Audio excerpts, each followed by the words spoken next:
Hello everyone, खमागणी and welcome to the world of story. फिर से मैं आप लोगों के सामने एक और रियल सुपर नेचुरल एक्सपीरियंस लेकर। क्या कोई तरक्की इतनी महंगी हो सकती है कि उसकी कीमत पूरे परिवार को जान देकर चुकानी पड़े? फरीदाबाद के रहने वाले नवीन और रितु ने सोचा था कि गुरुमा के बताए रास्ते से उनकी गरीबी मिट जाएगी, और एक्चुअली हुआ भी वही। नौकरी मिली, पैसा आया, बड़ा घर आया, लेकिन उस सुख के साथ उनके घर में कुछ और भी दाखिल हो गया। एक एक करके बच्चे और बाप की रहस्यमयी मौत, और अंत में जो हुआ उसने पुलिस तक के होश उड़ा दिए। आज की ये कहानी आपको इस सोचने पर मजबूर कर देगी कि हर चमत्कार के पीछे एक छुपी हुई कीमत होती है, और कई बार आपके अपने ही उसका सौदा करते हैं। ये कहानी हमारे साथ शेयर की है विशाल ने, जो कि दिल्ली के रहने वाले हैं। ये कहानी एक परिवार की है जो तंग हालातों से लेकर अच्छी जिंदगी का सफर तय करता है। ये कहानी की शुरुआत होती है 1995 यानी साल 1995 में। विशाल के फूफा जी और बुआ तब फरीदाबाद में रहते थे, लेकिन उसकी बुआ ने परिवार की मर्जी के बिना लव मैरिज करी थी, जिसकी वजह से उसके परिवार वाले उनसे ज्यादा बातचीत नहीं करते थे। विशाल के फूफा जी का नाम नवीन था, जो थोड़े बहुत पढ़े लिखे थे, और जब उनकी शादी हुई थी तो नवीन फरीदाबाद की एक छोटी सी इलेक्ट्रिकल की दुकान पर काम किया करते थे। दुकान उनके एक दोस्त संतोष की थी। उनका पूरा दिन बल्ब, तार, स्विच और मोटर के बीच ही गुजरता था। शाम को दुकान बंद होती तो संतोष और नवीन बाहर रखे लकड़ी के तख्ते के ऊपर बैठकर चाय वाय पिया करते थे। उसी दुकान से उस टाइम पर इनका घर चला करता था, और रहने के लिए उन्होंने किराए से एक कमरा लिया हुआ था। कुछ साल सब कुछ ठीक था, एटलीस्ट ऊपर ऊपर से, क्योंकि घर वालों ने शादी में कोई साथ नहीं दिया था, ना कोई मदद थी, ना कोई सहारा था। विशाल के जो बुआ जी और फूफा जी, मतलब नवीन और उनकी वाइफ, सब कुछ उन्हीं को मैनेज करना पड़ता था। लेकिन उन दोनों का ही मानना था कि धीरे धीरे वक्त बदल जाएगा और सब कुछ ठीक हो जाएगा। और इसी तरह से 4 साल बीत गए। फिर 1999 में उनके घर एक बेटी हुई और उसका नाम श्री रखा गया। श्री के होने के बाद नवीन जी की जिम्मेदारियां और भी बढ़ गई। लेकिन उसी साल उनके दोस्त ने दुकान बंद करके अलग शहर में जाने का फैसला ले लिया। बिना कुछ बताए ही अचानक उसने अपनी दुकान बंद कर दी। तो अब नवीन जी के पास कोई काम नहीं बचा था, और हालत बहुत खराब हो गए थे। उन्होंने कुछ दिनों के लिए कुछ और भी काम किया, लेकिन उस काम से इतना पैसा नहीं आ पाता था कि इनका गुजारा भी हो पाए। जिंदगी कुछ ऐसे ही उल्टी सीधी चल रही थी कि तभी एक रात तेज बारिश हो रही थी। नवीन सो चुके थे और श्री रितु की गोद में थी। अचानक रितु को लगा जैसे खिड़की के पास से किसी ने दस्तक दी हो। एक हल्की सी आवाज आई, लेकिन उन्होंने उस आवाज पे कोई ध्यान नहीं दिया। कुछ देर बाद फिर से वही आवाज आई, लेकिन इस बार वो आवाज ज्यादा साफ थी। रितु उठी, उसने खिड़की खोली, देखा बाहर बारिश हो रही थी, बिल्कुल अंधेरा था, और इसके अलावा वहां और कुछ भी नहीं था। लेकिन तभी अचानक से खिड़की अपने आप बंद हो गई। रितु बिल्कुल शॉक्ड थी कि कोई हवा नहीं चल रही थी, बारिश गिर रही थी लेकिन हवा नहीं थी, और खिड़की अपने आप बंद हो गई। रितु ने फिर से खिड़की को खोल के देखा तो वहां पर कुछ भी नहीं था। अब ये जो 4-5 साल गुजरे थे, इन 4-5 सालों में एक्चुअली क्या हुआ था ना, मतलब ये जो इंसिडेंट हुआ खिड़की वाला, इससे पहले ही रितु जो थी वो थोड़ा थोड़ा अपने घर वालों से बात करने लग गई थी। इधर नवीन जी जो थे, उनकी भी बातचीत अपने घर वालों से होने लग गई थी। तो रितु ने अपनी भाभी, जिनका नाम मीना था, उनको ये बताया कि भाई हमारे घर के हालात बहुत खराब चल रहे हैं। जहाँ पहले नौकरी करते थे वो दुकान बंद हो गई है, दूसरा काम किया उसमें भी कोई फायदा नहीं है, खाने की भी लाले पड़े हुए हैं।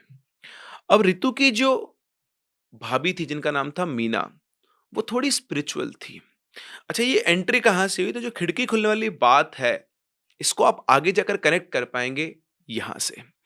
सो बेसिकली इनकी जो भाभी थी मीना, वो थोड़ी स्पिरिचुअल थी। स्पिरिचुअल क्या थी? बेसिकली आप बोल सकते हो कि उनको तंत्र मंत्र, झाड़ फूंक, इन सब में वो बहुत मानती थी, और अक्सर वो बाबाओं के पास आती जाती रहती थी। रितु की बात सुनने के बाद मीना ने उसको एक गुरु माँ के बारे में बताया। उन्होंने कहा कि वो फरीदाबाद में ही रहती हैं, और उनके पास कुछ सिद्धियां हैं जिनसे वो लोगों की मदद करती है। उन्होंने रितु को समझाया कि अगर तुम उनके पास जाओ तो शायद वो तुम्हारी कुछ मदद कर सकती है, और हो सकता है तुम्हारे घर में सब कुछ ठीक हो जाए। अपनी भाभी मीना से बात करने के बाद रितु ने नवीन को ये सब कुछ बताया और वहां जाने के लिए समझाया। तो नवीन जो थे वो इन सब बातों पर विश्वास नहीं किया करते थे और उन्होंने रितु से कहा कि देखो, इन सब अंधविश्वासों से कुछ नहीं होता है। मेहनत करके धीरे धीरे हम लोग कुछ ना कुछ कर ही लेंगे। नवीन को पूजा पाठ से कोई एतराज नहीं था, लेकिन झाड़ फूक, तंत्र मंत्र, ये सब उन्हें अंधविश्वास ही लगता था। रितु उनसे बार बार समझाती रही, कहती रही, लेकिन वो लगातार इस चीज को टालते रहे। और फिर एक दिन आया जब रितु ने साफ साफ कह दिया कि अगर तुम नहीं चलोगे वहां, तो मैं अपनी बच्ची को लेकर अपने मायके चली जाऊंगी। मैं इस तरह से घुट घुट कर नहीं जी सकती हूँ। अब बीवी की इस तरह से जब धमकी आ जाती है, तो जो शादीशुदा लोग हैं वो अच्छे समझते होंगे कि भैया ऐसी धमकी आने के बाद यू कांट कंट्रोल थिंग्स, है ना। लोग लिखेंगे कमेंट सेक्शन में मेरे लिए भी कि एक्सपीरियंस से बोल रहा हूँ, but yes, it is what it is. So Naveen बिल्कुल चुप हो गए। उस पूरी रात उन्होंने काफी देर तक सोचा और अगले दिन वो वहां जाने के लिए तैयार हो गए। तो रितु, नवीन और इनकी बेटी श्री, तीनों उन गुरु माँ के यहाँ पहुंचे। फरीदाबाद के एक पुराने हिस्से में उनका ठिकाना था, लेकिन वहां पहुंचकर इन लोगों को पता लगा कि गुरु माँ सिर्फ मंगलवार और शनिवार को बैठती हैं, वो भी दोपहर 12 से 3 बजे तक। नवीन को मन में राहत मिली और मन ही मन वो खुश था कि चलो बहाना मिल गया। आ तो गए, आना तो था नहीं, लेकिन अब है ही नहीं तो बोल देंगे ठीक है, मैं तो गया था, है ही नहीं। लेकिन वहां से निकलती ऋतु ने कहा, आज तो गुरु माँ नहीं मिली, हम शनिवार को वापस आएंगे। ले, कहाँ आदमी प्लानिंग कर रहा था, सारी प्लानिंग के ऊपर पानी फेर दिया गया। ठीक है भाई, जो होम मिनिस्टर का ऑर्डर है वो तो मानना ही पड़ेगा। अगले शनिवार को दोपहर 12 बजे के आसपास वो लोग वापस से गुरु माँ के ठिकाने पर पहुंचे। वहां एक छोटा सा कमरा था, जिसकी दीवारों पर लाल कपड़ा लगा हुआ था। कोने में धूप वगैरह जली हुई थी और वहीं बीच में गुरु माँ बैठी हुई थी, सफेद कपड़े और खुले बाल। रितु ने आकर उनके पैर छुए, नवीन जी ने भी उनके पैर छुए। बैठकर फिर रितु ने अपनी सारी परेशानी गा डाली। गरीबी, नौकरी, घर में लगने वाला डर, बहुत सारी चीजें उनसे बोली उसने। अब उसकी सारी बातें सुनने के बाद गुरुमाँ ने उनसे कहा कि तुम घर में कुछ पूजा करवा लो तो सब कुछ ठीक हो जाएगा। और यहाँ मैं आपको एक और चीज बता दूं, उन्होंने जो उपाय बताया वो बहुत नॉर्मल सा उपाय था। कोई बड़े तंत्र विद्या नहीं थी, कोई डरावनी क्रिया नहीं थी। सिंपल कहा कि पहले गणेश जी की पूजा करवाओ घर में, फिर हनुमान जी का पाठ करवाओ, और उसके बाद देखना तुम्हारे दिन बदलना अपने आप शुरू हो जाएंगे। अब पूजा के बारे में सारी बातें करके दोनों घर लौट आए और पूजा की तैयारी करनी शुरू कर दी। अगले दिन पूजा शुरू हुई। पहले गणेश जी की पूजा करवाई गई, पंडित जी को बुलाया गया और बिल्कुल बढ़िया तरीके से पूजा संपन्न हो गई। और फिर उसके बाद शुरू हुआ हनुमान जी का पाठ। तो वो हनुमान जी का जो पाठ शुरू होना था, उसमें भाई साहब अड़चने आना शुरू हो गई। जिस दिन हनुमान जी के पाठ की शुरुआत हुई, उसी दिन सब कुछ बदल गया। पूजा के शुरुआत में पहली ही चौपाई बोलते ही श्री, इनकी जो बेटी थी, वो जोर जोर से रोने लगी। रितु ने उसे किसी तरह संभाला और फिर उसके बाद उस दिन का पाठ हुआ। अगले दिन जब पाठ शुरू होने वाला था, तो वो ऐसा लगता कि बाहर से खड़ा होकर कोई बार-बार दरवाजे को खटखटा रहा है, और जाकर दरवाजा खोलो तो वहां पर कोई भी नहीं। जैसे कोई चाह रहा था कि बार-बार बीच में डिस्टरबेंस क्रिएट हो। और तीसरे दिन जब पाठ शुरू हुआ, तो एकदम से रसोई में जो बर्तन रखने वाली रैक होती है, वो बहुत तेज आवाज के साथ नीचे गिरी। ऐसे गिरी कि आस पड़ोस के मकान वाले भी दौड़कर आ गए कि भाई क्या हो गया, इतनी तेज आवाज कैसे आई। ऐसा लग रहा था कि किसी ने रैक को बहुत तेज उठाकर फेंका हो और सारे बर्तनों के गिरने की आवाज गूंज गई थी। नवीन को ये लगा कि ये सब मात्र कोइंसिडेंस है, और इसके बाद पूरी ताकत से सब लोगों ने बैठकर हनुमान जी के पाठ को पूरा करवाया। गणेश जी और हनुमान जी का पाठ होने के बाद कुछ ही दिनों में इनको अपनी जिंदगी में बदलाव दिखना शुरू हुआ। नवीन को एक इंटरव्यू का कॉल आया। आपने सुना होगा लिलीपुट किड्स वेयर। उस समय वो एक बहुत बड़ी कंपनी मानी जाती थी, मतलब अच्छी खासी चलती हुई कंपनी थी। इंटरव्यू अच्छा गया और नवीन जी को नौकरी भी मिल गई। ठीक ठाक सैलरी और अच्छा काम था, और धीरे धीरे अब इनकी जिंदगी पटरी पर आने लगी और तरक्की होने लगी। तरक्की ऐसे होने लगी कि 2 साल के अंदर ही उन्होंने अपना घर बदल दिया, और अब पहले से बड़ा और अच्छा घर उन्होंने किराए पर ले लिया था। जब ये लोग उस घर में शिफ्ट हुए, तो पहले 3 महीने तो सब कुछ ठीक चल रहा था। लेकिन वो होता है ना, आदमी अपने बुरे टाइम में तो भगवान को बहुत अच्छे से याद करता है, उनकी बहुत पूजा करता है। लेकिन जब उसका समय ठीक हो जाता है, तो उसे ये लगता है कि हाँ, ये सब तो अब हो गया सही, चलो अब भगवान को क्यों याद करना, है ना? तो नवीन जी ने भी क्या कर दिया था, वो जो पहले रेगुलर पूजा पाठ किया करते थे, उन्होंने पूजा पाठ करना बंद कर दिया था और अपनी नौकरी के अंदर वो बिज़ी हो गए थे। ठीक है, 3 महीने के बाद एक रात रितु की आँख खुलती है एकदम से और उसे श्री के रोने की आवाज़ आती है। लेकिन वो जो आवाज़ आ रही थी, श्री उनके कमरे में नहीं, उसके रोने की आवाज़ दूसरे कमरे से आ रही थी। रितु घबरा गई कि श्री तो उनके पास सोई थी, वो दूसरे कमरे में कैसे पहुँच गई? वो दौड़कर वहाँ पर गए तो उन्होंने देखा कि श्री उस कमरे के कोने में लेटी हुई थी। उसने जाके उसे देखा तो उसका शरीर ठंडा पड़ चुका था और वो सांस नहीं ले रही थी। उसने रोते हुए ज़ोर से नवीन जी को आवाज़ लगाई, वो दौड़ते वहाँ पर आए और बिल्कुल निढाल अपनी पड़ी हुई बेटी को देखकर वो बुरी तरह से घबरा गए और दोनों के दोनों पति-पत्नी उसको लेकर तुरंत अस्पताल भागे और वहाँ पहुँचने के बाद उन्हें जो पता लगा, जैसे तो उनकी ज़िंदगी ही उजड़ गई। डॉक्टरों ने कहा कि श्री मर चुकी है। She was brought dead. Doctor ने कहा कि ये तो नेचुरल डेथ है। नींद में सांस रुकने की वजह से इसकी मौत हो गई है। श्री इससे पहले 4-5 दिन से बीमार थी, लेकिन इतनी भी नहीं कि कुछ ऐसा हो जाएगा। और जो सबसे बड़ी बात थी, जो रितु को खटक रही थी कि अगर उसकी तबीयत खराब थी, सांस रुक रही थी, तो वो अपने बेड पर क्यों नहीं थी? वो उस कमरे में कैसे पहुंची? खैर, जो होना था वो हो चुका था। दोनों पति-पत्नी फूट-फूट कर रो रहे थे। उनकी तो पूरी दुनिया ही उजड़ चुकी थी। जिसको पता लगा सभी लोग शॉक में थे। माहौल बहुत अजीब-सा हो गया था, लेकिन जैसे-तैसे करके उसका अंतिम संस्कार किया गया। उसके कुछ दिनों के बाद, शायद 1 या 2 महीने के बाद, नवीन जी की जॉब चली गई, लेकिन उन्हें एक और दूसरी कंपनी में फिर से जॉब मिल गई। इस घर को उन्होंने वापस छोड़ा, फिर से एक नया घर किराए पर लिया और कुछ सालों के बाद काम-वाम ठीक चलने लगा और ज़िंदगी कुछ हद तक पटरी पर वापस लौट आई थी। फिर साल 2005 में उन्हें वापस से एक बेटी हुई, 2008 में एक बेटा और 2010 में एक और बेटी।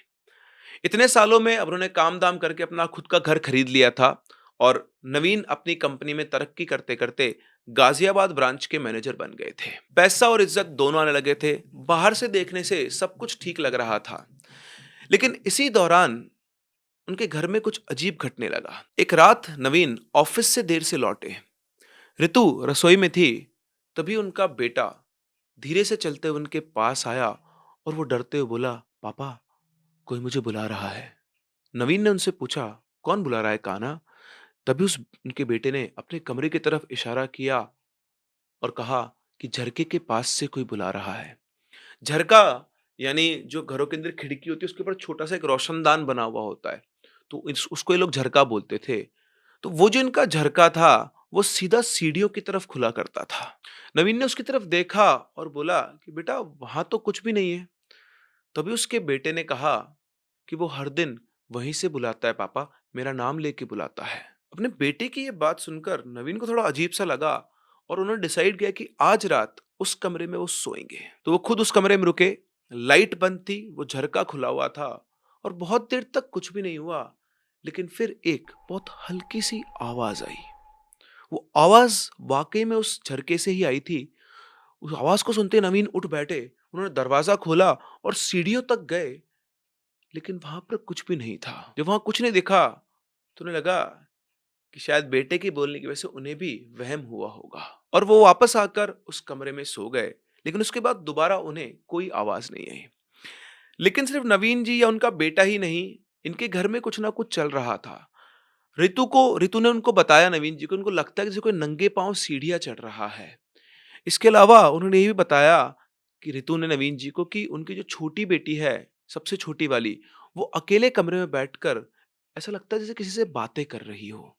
और एक दिन जब उसने अपनी बेटी से पूछा कि किससे बात कर रही हो, तो उसने जवाब दिया कि एक छोटी लड़की है जो उसकी दोस्त है, वो उससे बातें कर रही है। ऐसी बहुत सारी छोटी-छोटी इंसिडेंट चीजें थी जो घर के अंदर ऋतु ऑब्जर्व कर रही थी। और जब नवीन जी ने कान्हा वाली बात ऋतु को बताई, तो ऋतु ने भी खुलकर हर एक चीज बताई कि सिर्फ इतना ही नहीं, मुझे भी दिन भर घर में ऐसा लगता है जैसे कोई है, मेरे आसपास घूम रहा है। चीज़ें इधर से उधर गिर जाती हैं, नल में पानी चलना अपने आप बंद हो जाता है, फिर अपने आप चालू हो जाता है। कई बार गैस चलते-चलते अपने आप बंद हो जाती है। ऐसा लगता है कि जैसे कोई मेरे साथ मस्खरी कर रहा है, मस्ती कर रहा है। उनकी बात सुनकर नवीन जी ने समझाया कि कई बार हम लोग के मन का वहम भी होता है ना? ऐसा लगता है। बट ठीक है, देखते हैं और अगर आगे दोबारा कभी कुछ ऐसा हो तो मुझे तुम ज़रूर बताना। ठीक है, ये बात आई गई हो गई। अब इसके कुछ ही दिन बाद इनके बीच में बातचीत हुई थी। एक शाम नवीन जी ऑफ़िस से आए, वो कुछ ज़्यादा ही थके हुए थे। ना उन्होंने खाना खाया, ना बच्चों से बात की, ना रितु से बात की, इवन उसकी तरफ देखा भी नहीं और बस चुपचाप अपने कमरे में जाकर बिस्तर पर लेट गए। रितु को बड़ा अजीब लगा कि आज तक नवीन ने कभी ऐसा नहीं किया था। उन्होंने उनसे पूछा कि सब कुछ ठीक है, लेकिन उन्होंने कोई जवाब नहीं दिया। वो सो रहे थे। रितु ने 2-3 बार कोशिश की पर उन्होंने आँख ही नहीं खोली। फिर रितु को लगा कि वो थक गए होंगे इसलिए उन्होंने उन्हें सोने दिया। सुबह नवीन जैसा उनका ऑफिस का टाइम होता था उसी टाइम पर उठ गए और उठकर वो तैयार होने लगे तो रितु ने देखा कि उनके हाथ काँप रहे थे। शायद उनकी तबीयत ठीक नहीं थी। तो रितु ने नवीन जी से कहा कि काम करिए आप ऑफिस मत जाइए। उसकी बात सुनकर नवीन जी ने उससे कुछ कहना चाहा, लेकिन उनके मुँह से शब्द ही नहीं निकले। मतलब वो बोलना चाह रहे थे पर होता है ना कि फंबल भी नहीं कर रहे, मतलब शब्द निकल ही नहीं रहे हैं। उनकी हालत देखकर रितु समझ गई कि ये थकान नहीं है। उन्होंने बिना कोई सवाल किए नवीन जी को आराम करने को कहा। दोपहर तक तो नवीन का शरीर कुछ हल्का गर्म था, लेकिन शाम होते-होते उनका शरीर भट्टी की तरह तपने लग गया था। आंखें लाल थी और सांसें बहुत तेज चल रही थी। थर्मामीटर लगाया तो 104 डिग्री के आसपास का बुखार था और तभी नवीन ने बड़बड़ाना शुरू किया, "बचा लो, बचा लो।" उनकी बात सुनकर रितु घबरा गई। "कौन? किससे बचाऊं?" नवीन की आंखें छत पर टिकी हुई थी और वो बड़बड़ाने लगे कि वो इधर नहीं, वो उधर है, उधर नहीं, वो उधर चली गई है। उनके हाथ हवा में किसी चीज को पकड़ने की कोशिश कर रहे थे। रितु को लगा कि तेज बुखार की वजह से कभी-कभी ऐसा हो जाता है, तो उन्हें तुरंत डॉक्टर के पास ले गई। डॉक्टर ने जांच की और कहा कि वायरल फीवर है, 2-3 दिन में उतर जाएगा। दवाइयां दी, थोड़ा रेस्ट करने को बोला और कुछ चीजों से परहेज बताया। वापस आए, लेकिन बुखार नहीं उतरा। पूरी रात बीत गई और सुबह भी थर्मामीटर 104 ही बुखार दिखा रहा था। और नवीन की जब भी आंख खुलती वो यही बोलते, वो यहाँ पर है, वो ले जाएगी, आज नहीं तो कल वो मुझे अपने साथ ले जाएगी। रितु ने हिम्मत करके पूछा, कौन ले जाएगी? उसके बाद नवीन जी ने जो जवाब दिया, रितु के पैरों तले जमीन खिसक गई। जब रितु ने नवीन जी से पूछा कि कौन ले जाएगी, तो नवीन ने धीरे से जवाब दिया, श्री। ये नाम सुनते ही रितु घबरा गई। इतने सालों के बाद वो नाम, उनकी पहली बेटी जिसकी अचानक मौत हो गई थी। श्री का नाम लेते टाइम नवीन की आवाज डर से कांप रही थी। उन्होंने डरते हुए कहा कि वो दिखती है मेरे ऑफिस में, घर में, अभी भी वो मुझे दिखाई दे रही है। वो हमारे बच्चों के साथ भी खेलती है। तुम्हें घर के अंदर जो भी चीजें होती हुई दिखाई देती है वो कोई और नहीं करता, वो श्री ही करती है। रितु को नवीन की बातों पर विश्वास नहीं हो रहा था, लेकिन जिसने बोला कि उसे ऑफिस में दिखाई देती है, उसने तुरंत उनके ऑफिस के कलीग को फोन किया कि ऑफिस में सब कुछ ठीक तो है ना? तो थोड़ी देर के बाद मतलब उनकी बात सुनने के बाद चुप रहा वो उनका कलीग। फिर उन्होंने बताया कि मैडम सर कुछ दिनों से अजीब हरकतें कर रहे थे। बार-बार पूछते थे कि वहाँ कौन बैठा हुआ है? कभी केबिन में, कभी कैंटीन में और कई बार खाली जगह देखकर रुक जाते और बहुत देर तक उस जगह पर घूरते रहते। और कई बार तो उन्होंने मुझसे बोला है कि ये लड़की यहाँ पे क्या कर रही है? तो मैंने उनसे पूछा कौन लड़की? तो बोलते हैं यहाँ पे खड़ी है, तुमको दिखाई नहीं दे रही है? पता नहीं उन्हें कौन दिखाई देता था, मुझे तो कुछ भी दिखाई नहीं देता था। ये बात सुनकर रितु घबरा गई कि जो ये बातें घर पर कर रहे हैं सेम वही बातें ऑफिस में भी बता रहे हैं। उसे समझ में नहीं आता कि वो क्या करे, क्या नहीं करे। और यहाँ तीसरे दिन तक भी उनका बुखार नहीं उतर रहा था। दवाइयाँ बदल दी, डॉक्टर बदल दिया, लेकिन बुखार वैसा का वैसा ही था। लेकिन 2 दिन बाद अचानक से उनका बुखार उतर गया और अब नवीन थोड़ा ठीक भी लग रहे थे। लेकिन ये बुखार वाले इंसिडेंट के बाद नवीन अब चुपचाप रहने लगे।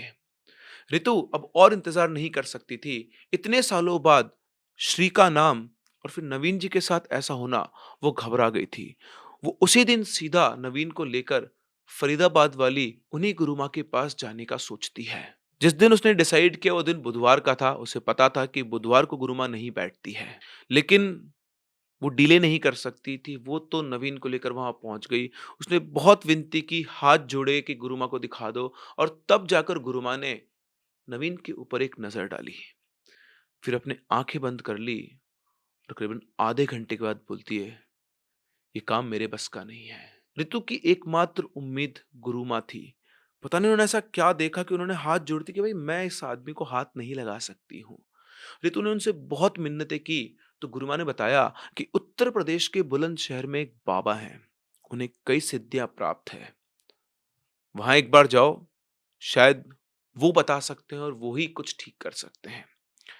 बिना देर किए अगले दिन ही ऋतु नवीन को लेकर पहुंच गई बुलंदशहर। वो बाबा किसी आश्रम में नहीं रहते थे, एक साधारण सा घर था और अंदर कुछ नहीं, ना मूर्तियां, ना गद्दियां, ना कुछ। बस एक नॉर्मल सा घर, एक पुरानी चटाई, एक कंबल और कोने में रखी कुछ अजीब सी चीजें हैं। लेकिन एक चीज जो वहां पर अलग थी, वो थी रुद्राक्ष की मालाएं।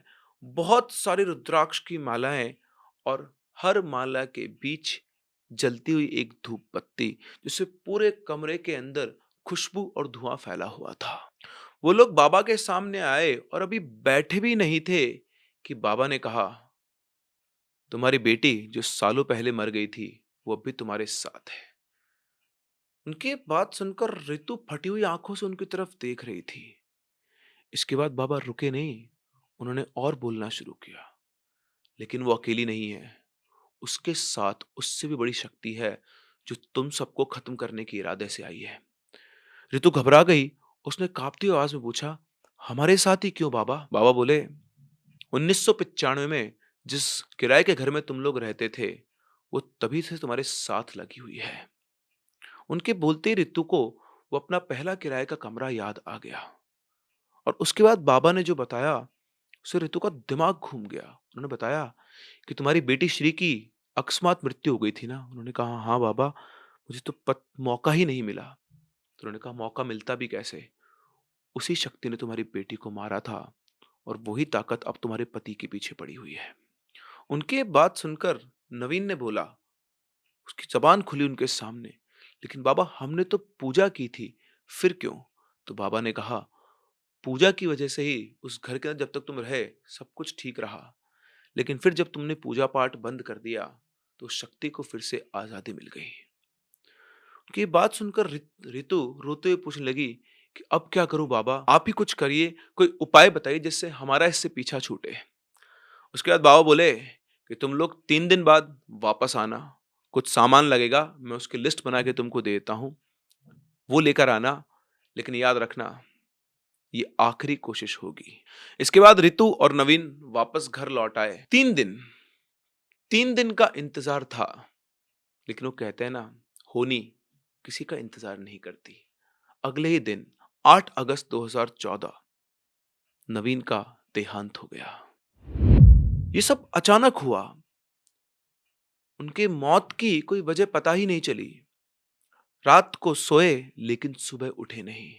रितु ने सारी बात अपनी बड़ी मम्मी यानी इनकी ताई जी, विशाल की ताई जी को बताई, और फिर बात पूरे घर में फैल गई। विशाल के ताऊ जी रितु और उनके बच्चों को अपने घर ले आए कि अकेले वो वहां पे उस घर में कैसे रहेंगे। लेकिन उसके कुछ दिन बाद रितु का बेटा अचानक से बीमार पड़ गया। उसे भी तेज बुखार आया बिना किसी कारण, वही हड़बड़ाहट, वही डर, उसकी हालत बिगड़ती गई, और 2 सितंबर 2014 को उसकी भी मौत हो गई। 8 अगस्त को बाप की और 2 सितंबर को बेटे की। 1 महीने के अंदर अंदर घर में 2 मौतें। घर में शोक का माहौल तो था ही, पर उससे भी ज्यादा डर था कि आखिर ये सब क्या हो रहा है और क्यों हो रहा है। इस घटना के कुछ दिनों के बाद खुद को संभालते हुए रितु ये समझ गई थी कि अगर अब भी रुकी तो शायद और देर हो जाएगी। उन्होंने एक पल भी जाया नहीं किया और अपनी दोनों बेटियों को साथ लेकर वहीं बुलंदशहर वाले उन बाबा के पास पहुंच गई। उन बाबा ने उन्हें देखते ही पहचान लिया। थोड़ी देर तक वो कुछ नहीं बोले, और फिर उन्होंने 3 लॉकेट निकाले और बोले कि तीनों इसे गले में पहनकर रखना, और आज ही वापस उसी घर जाओ। आज रात वहीं पर पूजा होगी। रितु अपनी बेटियों को लेकर वापस उसी घर पहुंची और वहां पर उन बाबा का इंतजार करने लगी। रात के 9 बजे दरवाजे पर दस्तक हुई। वो बाबा वहां पर आ गए थे। बिना कुछ बोले उन्होंने सामान निकाला, धूप, कुछ चूर्ण और एक तसला, लोहे का जो तगारी होती है उसे, और उसी तसले में उन्होंने आग जलाई।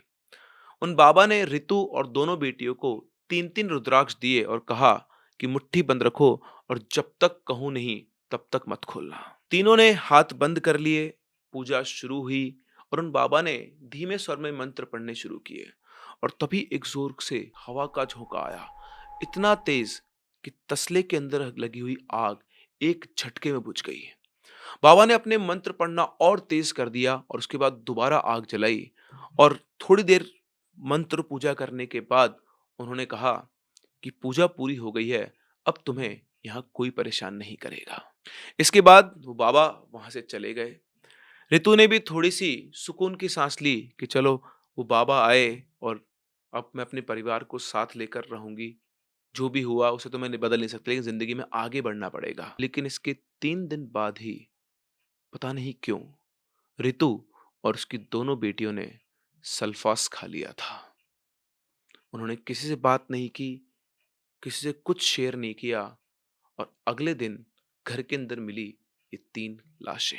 क्या हुआ? क्यों हुआ? कैसे हुआ? कोई नहीं जानता।